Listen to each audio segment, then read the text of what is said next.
എന്റെ പ്രിയപ്പെട്ട സ്വർണ്ണ ദ്രാവകമേ, ഞാനിന്ന് വളരെ വളരെ വളരെ സന്തോഷത്തിലാണ്. ആ സന്തോഷം സ്വയം മറന്ന് എനിക്ക് ആഘോഷിക്കണമെങ്കിൽ അതിന് നീയും വേണം. എനിക്കിന്നൊന്ന് തുലയണം. ഇന്ന് ഞാൻ തിമിർക്കും. ഓക്കെ,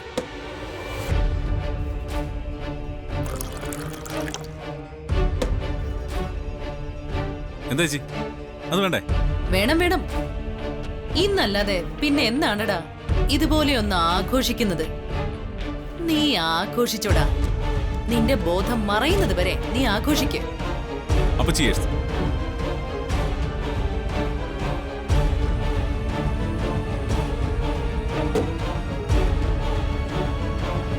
നമ്മുടെ ഗ്രേറ്റ് ശേഖരമേനോൻ കോമയിലായിരിക്കുന്നു.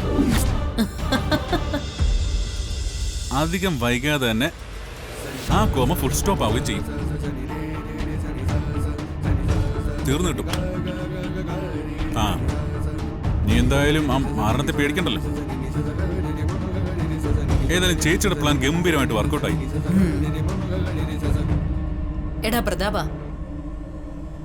നമ്മുടെ പ്രധാന ശത്രുവിന്റെ ചാപ്റ്റർ അല്ലേ നമ്മൾ ക്ലോസ് ചെയ്തത്? ഇനി നമുക്ക് ശത്രുക്കളില്ല. ഇന്ന് മുതൽ എനിക്കും നിനക്കും അയാളെ പേടിക്കാതെ സ്വസ്ഥമായി കിടന്നുറങ്ങാം. ഗായത്രി ദേവിയുടെ കൊലപാതകത്തെക്കുറിച്ചുള്ള രഹസ്യങ്ങൾ തേടി ഇനി ആരൊക്കെ കുഴി മാന്താൻ ഇറങ്ങി പുറപ്പെട്ടാലും അവർക്കൊന്നും ഒരു തുമ്പും തെളിവും കിട്ടാൻ പോകുന്നില്ല.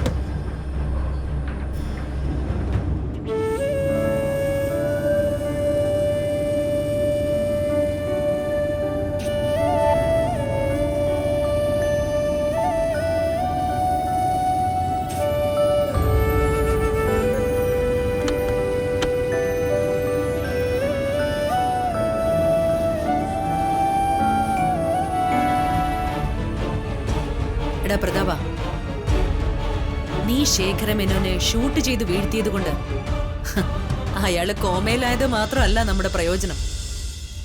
വിശാലിനെയും പാർവതിയെയും എന്നേക്കുമായി വേർപെടുത്താനും നമുക്ക് സാധിച്ചു. കുറെ നാളായി ഞാൻ മനസ്സിൽ കൊണ്ടു നടക്കുന്ന ആഗ്രഹമായിരുന്നു അത്. ഇപ്പൊ അത് നടന്നു. ഇനി വിശാലിന് ജയിലിൽ തന്നെ ഉറങ്ങിയും കഴിയാം. പാർവതി ആരോരുമില്ലാതെ ഒരനാഥയെ പോലെ എന്റെ മുന്നിൽ എങ്ങനെ അലഞ്ഞു തിരിഞ്ഞു നടക്കും? അത് ഞാൻ കാണും.